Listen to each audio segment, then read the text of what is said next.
Saudi আরব, তুরস্ক ও পাকিস্তানের মধ্যে স্বাক্ষরিত মক্কা প্রতিরক্ষা জোটে বাংলাদেশের যোগদানের আগ্রহ নিয়ে এবার মুখ খুলেছে ভারত।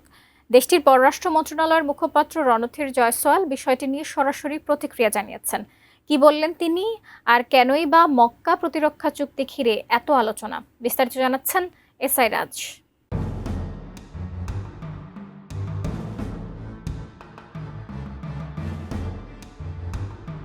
পবিত্র মক্কায় সৌদি আরব, তুরস্ক ও পাকিস্তান গত ৭ আগস্ট যে প্রতিরক্ষা চুক্তিতে স্বাক্ষর করেছে, এটাকে মধ্যপ্রাচ্যের সাম্প্রতিক ভূরাজনীতিতে একটি যুগান্তকারী ঘটনা হিসেবে বিবেচনা করছে মুসলিম দেশগুলো।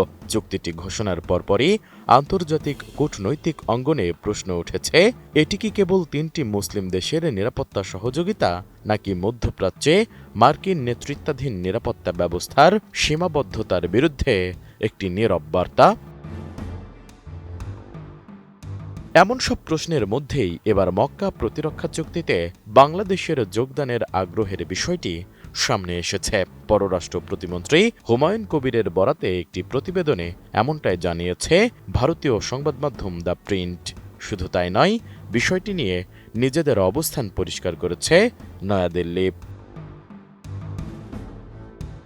ভারতের পররাষ্ট্র মন্ত্রণালয়ের মুখপাত্র রণধীর জয়সওয়াল বলেছেন, পশ্চিম এশিয়ার ঘটনাবলীর ওপর নিবিড়ভাবে নজর রাখছে নয়াদিল্লি। দেশটির সংবাদ মাধ্যম এএনআই-এর খবরে বলা হয়েছে, শুক্রবার নয়াদিল্লিতে আয়োজিত পররাষ্ট্র মন্ত্রণালয়ের নিয়মিত সংবাদ ব্রিফিংয়ে ত্রিপক্ষীয় এই প্রতিরক্ষা চুক্তিতে বাংলাদেশের যুক্ত হওয়ার আগ্রহ সংক্রান্ত এক প্রশ্নের জবাবে জয়সওয়াল এই কথা বলেন।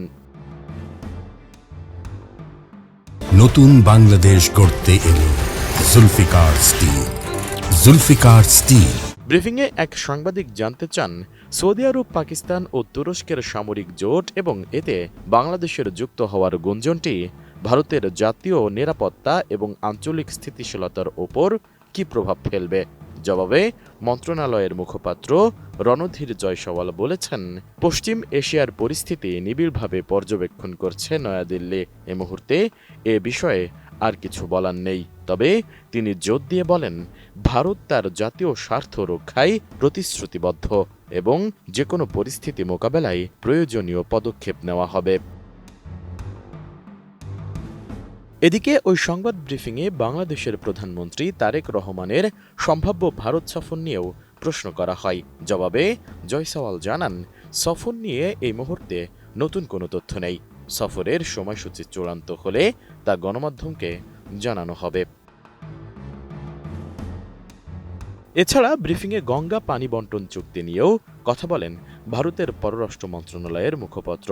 তিনি জানান, ১৯৯৬ সালে ৩০ বছরের জন্য স্বাক্ষরিত এ চুক্তির বিভিন্ন বিষয় নিয়ে যৌথ নদী কমিশনের মাধ্যমে কারিগরি পর্যায়ে আলোচনা চলছে। ১৯৯৬ সালের গঙ্গা পানি বন্টন চুক্তির মেয়াদ চলতি বছরের ডিসেম্বরে শেষ হওয়ার কথা রয়েছে। সে কারণে চুক্তিটি পর্যালোচনার বিষয়টি সামনে এসেছে। এসআই রাজ, এটিএন নিউজ।